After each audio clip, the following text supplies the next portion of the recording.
Hi, I'm Len Witt, and I'm here with Laura Walker, and she's with WNYC in New York. It's public radio, TV too, or just radio? Just radio. Just radio, okay. And we're here at the Yale conference on who will pay for the messenger. And so the question that's on my mind is, what do you think the future of journalism is going to be? It's a big question. I think we're in a real period of dislocation and creative dislocation and financial, the economic model. I'm not a pessimist. I mean, I believe that there's going to be a lot of interesting journalism that will come out of this time.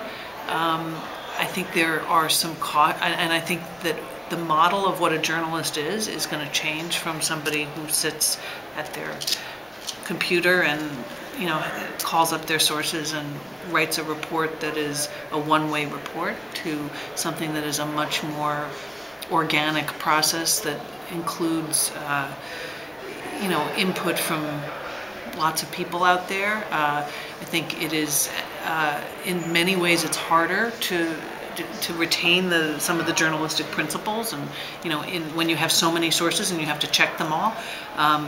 But I think several newspapers, and a lot of newspapers will survive. Many will die, and I hope that there will be both the entrepreneurial ventures in the for-profit world, the nonprofit entrepreneurial ventures, and some media organizations that are investing in journalism. Sure. Now everyone talks about the public media model, so many of these new startups, you know, well, let's do like public radio does. We can raise a lot of money. Now, maybe they can, but then what does that do? Is the pot big enough for them and for you? And is that a good idea? I think it's, in some cases it can be very naive, but I think we need to expand too. I mean, I think frankly there are a handful of public radio stations that are out there and have, well, not a handful, there are probably 30 to 40 public radio stations that are doing good, really solid journalism in their communities.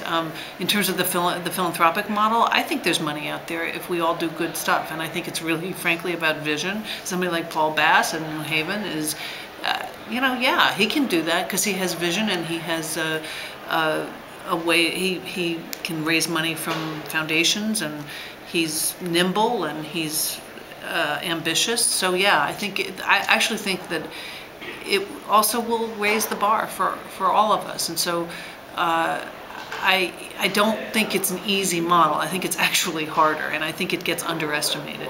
You know, I think you have to have a board in the end that's going to, you know, also help with fundraising. And there are, I think, many major donors and some foundations that will fund this. And so I do, and as I said in the panel, I think a diversified revenue stream is critical. Yeah. Critical for journalistic reasons as well as. And I'm thinking like we really have to go out to the people and give them some ownership. That's my own feeling. You know, in a place like Georgia right now, you have WABE, which is owned by the school board, and then you have GPB, which is kind of owned by the state. This is not a good formula for high quality, ethically sound journalism. And so how do we get around that? You know, you do have the independents like yourself and NPR and OPB, you know, out in Oregon, but. Well, I mean, I think, yeah, I think there's, I think there are some that are owned by institutions like BUR in Boston is a fabulous, they're owned by the university, they're great. You know, they've been able to build a really strong news department. I was just talking to somebody from WSHU. They're owned by Sacred Heart University. They have a real investment in news. I think partnerships where there isn't a strong public radio station, I think, you know, hopefully there will be entrepreneurial ventures, even where there is. I mean, we're working with ProPublica. We're working with you know, as I said, the BBC and WGBH and others. So I think partnerships will help. I think there are people in every community where they're great journalists like you and great reporters, and I think we need a new model owned by the people. I'd love to hear more about it because I'm not sure. Well, I'm just thinking in terms of cooperatives. Go out and say, you want a journalist to cover civil rights? We'll get you the journalist. We'll build the infrastructure. You can be an owner of this cooperative just like you would be of a food cooperative, or just like you might be if you were in Green Bay and it's a cooperative ownership of that team, and it would prevent the Sam Zells taking over. It would make sure the money went right directly to the news, and people would have a vote even on some of the board members. But who are the members? Just anybody? Anybody who wants to pay in the public. And I know it sounds bizarre, but I'm actually getting some traction on this in Georgia. I would. It's interesting. Yeah, and then it would be great to partner with public media stations, especially in those that have, some problems of going out and doing the coverage themselves.